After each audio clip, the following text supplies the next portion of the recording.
Hi, I'm Ellie and I'm going to do some yoga for core strength, which is a really good way to support general yoga practice. So finding that inner strength in the lower abdomen, which is your center of gravity, and there's lots of really good muscles in here that if you strengthen them, they can help to support the body and help to prevent injuries. Especially good for protecting the lower back. Now, some of these exercises are sort of improvised from Pilates, and we're going to start with an exercise called butterfly. And I really like this warm up because it strengthens the core, both the upper abdominal muscles and the lower abdominal muscles. And it also lengthens the backs of the legs and opens the chest. So you're going to start in a lying down position with the knees bent, and then I'd like you just to see if you can hug the right knee in towards the chest, and you can keep the left leg slightly bent, but to extend it at least a little bit if you can extend it all the way, and if you can extend the leg all the way, pushing through the heel of the foot. And then on your next exhale, see if you can lift nose to knee, but try and lift your chest more than the shoulders so the shoulders stay relaxed. And then inhale, head on the floor, arms over the head, extending the right leg up to the ceiling and pushing through the heels so you're lengthening the backs of the legs. Exhale, lift chest more than the shoulders, nose to knee. Inhale to extend, pushing through both heels. Exhale, chest to knee. This time as you inhale, extending the right leg and also lowering the right leg, but make sure you draw your navel in and the lower back draws in towards the mat. Exhale, hug the leg in, lift chest to knee. Inhale to extend and lower the right leg with core control. Just before you reach the floor, exhale, hug the leg in, lift chest to knee. As you inhale to extend and lower the leg, so as I said, keep drawing your navel in strongly, low back into the mat. Only go as long as you can control using your core. So you're trying to be really mindful of what works for you. Inhaling to extend and lower the leg, making sure that you can manage the load using your core only. So as soon as you feel it in your back, just bend the knee and bring the foot down flat. Keep pushing through the heels of the feet, and when you reach the arms up and over, see if you can really reach and open the chest and the shoulders. Just a couple more. And this is quite a nice exercise because you can really begin to move with the breath as well. Good, and then next time you lower the leg all the way down. Good. And then bend both knees, release the arms back besides the body. And then see if you can hug the left knee in towards the chest and start to extend the right leg. Again, the right leg can be a little bit bent. If your right leg is straight, push to the heel.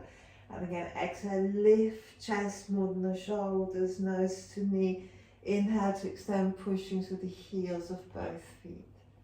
Exhale, chest to knee. Inhale to extend, pushing through both heels. Exhale, chest to knee. Try and keep your shoulders relaxed. Inhale to extend and lowering the left leg. Again, really making sure that your core is engaged, navel in, lower back draws into the mat. Exhale, chest to knee.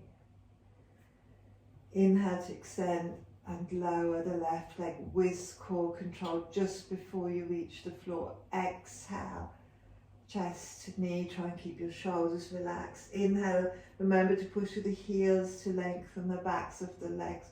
Again, make sure that it's just your core that's managing the load of the leg, lowering and lifting, not your back. And see if you can begin to work with your breath.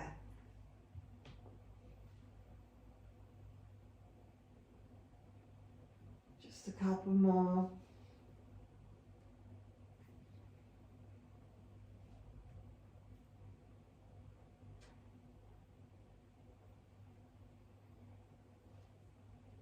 Good, and then next time you lower the left leg all the way down. Good. Release the arms and then bend your knees, bring your feet back flat on the mat. So we're going to work with another exercise that's really good for strengthening the very deeper core muscles, and it's called dead bug. So I'd like you to start by actively flattening the back and drawing the navel in, and you notice how that action helps you to engage the lower abdomen. And then see if you can, just using the strength of the lower abdomen, lift the heels off the mat. Draw your navel in, lower back in more. Lift one foot with core control, then the other. The arms can just relax by the sides. And see if you can bring one foot down with core control, then the other. And then keep going. Lift one foot off the mat, then the other. Try and alternate which way you start. Then bring one foot down, then the other. Now you can continue to do this. You should feel your core working strongly here.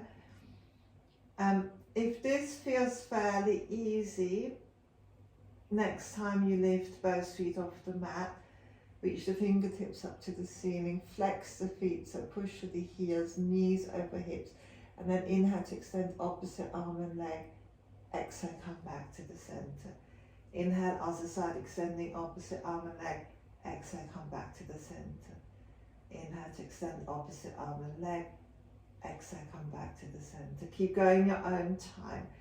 Important that you keep drawing the navel in, lower back draws into the mat, so that your core is taking the load of the arm and the leg extending, not your back. Now this is really strong, so if you need to take a break, just bring the feet together and reach the arms in that cactus position and just allow the body to rest. So we're just lengthening now into the abdominal areas. We also happen to lengthen the inner hips and the legs and the front of the chest. So it's a nice way to open those parts of the body that typically get very tight. And then drawing the knees in, feet flat. And again, see if you can flatten the back first and then lift one foot, then the other. And we're going to do that again. So reaching the fingertips up to the ceiling, knees over hips, flex the feet. Inhaling to extend opposite arm and leg. Exhale, come back to the center. Inhaling other side, extending opposite arm and leg. Exhale, come back to the center. Keep flexing through the feet. So push through the heels. Again, really make sure that you only lower the leg and the arm as low as you can control using your core. Lots of breaks is fine. If coordination is difficult, that's fine. That's sort of expected. It's called dead bug because when bugs die, their little legs go all over the place. So don't worry too much if it takes a little bit of time to find coordination. It's a little bit like a brain gym exercise. So you're working across the body. So it's also good for brain enhancing concentration. If it's easy for you, try and think a little bit more about alignment. So the leg that stays bent, the knees needs to stay over the hip and the lower leg parallel to the floor. Good. And then after your next one, just hug the knees in towards the chest and gently rock from side to side. So we're going to move on to another core strengthener that I really like to work with my students, particularly to help with preparing for inversions where you take the body upside down.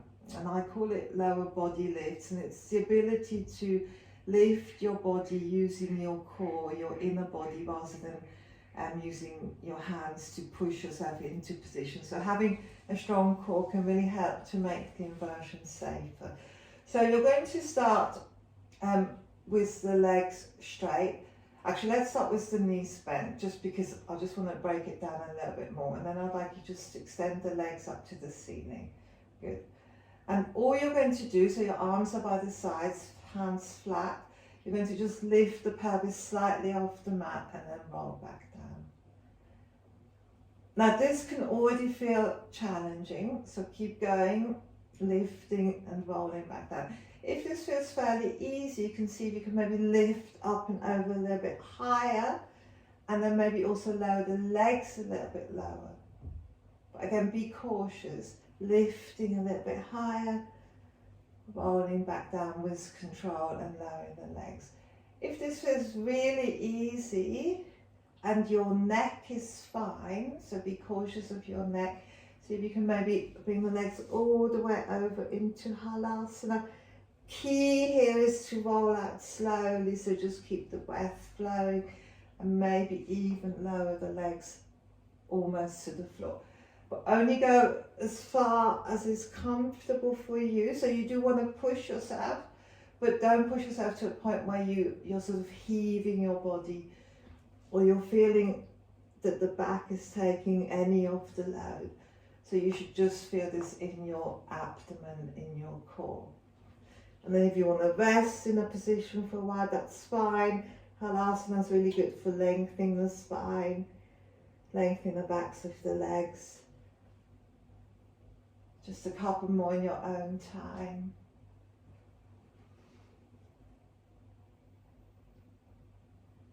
Good. And then on your next one, and you can bend your knees for this, see if you can rock up into a seated position. Good. We're coming into a seated position, and then maybe just remain in the Navasana boat pose for a while. So for most people it helps to keep the knees bent so the spine can be upright, so you don't want to be rounding the back. If it's possible, you can straighten the legs, lift the chest. Just a couple more breaths here. Good, and then see if you can cross the legs mid-air. Now from here we're going to come into a plank position. Plank is really good for strengthening the core, and also good for strengthening the muscles below the shoulders, so the latissimus dorsi and then the serratus anterior. And those muscles are really good for supporting the shoulders in the inversions, but it's also really good for strengthening the abdomen, so the inner core, lower abdomen, middle abdomen. We're actually going to come into a forearm plank, and I'd like you to bring your forearms down and see if you can make sure that your elbows and wrists are in line, and then step your feet back so that you find yourself in a straight line, so you're not dipping up or dipping down. So plank pose, you're supposed to try and be like a plank of wood, so strong, steady, stiff. Push the heels of your feet, keep drawing the rib cage in, navel in, and try and keep the neck in a neutral position, so try not to drop the head too much, but do look down at your mat. Try and stay for a bit longer if you can. Modifications would be to keep the knees down, but keep drawing the rib cage in, so you can do that as well if you start to tire. Good, and then bring your knees down, and then briefly rest in child's pose.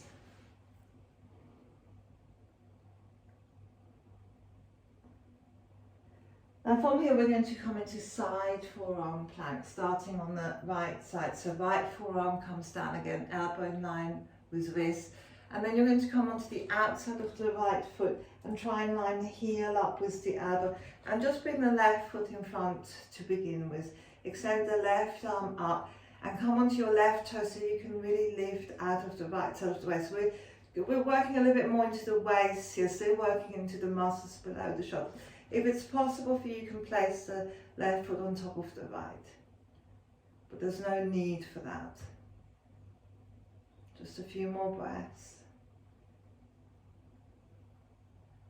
Good, and then release. And then see if you can do the same on the left side. So left forearm comes down, lining the wrist in line with the elbow, come onto the outside of the left foot, initially right foot on top, and see if you can lift out of the left side of the waist. If you can, pop the left foot on top of the right foot. Try and keep the breath steady. Keep lifting, keep drawing the rib cage in.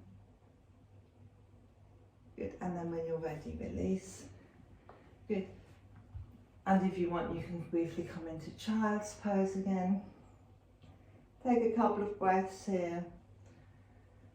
And then when you're ready, you can release. So this was just a little bit of a core strengthening sequence.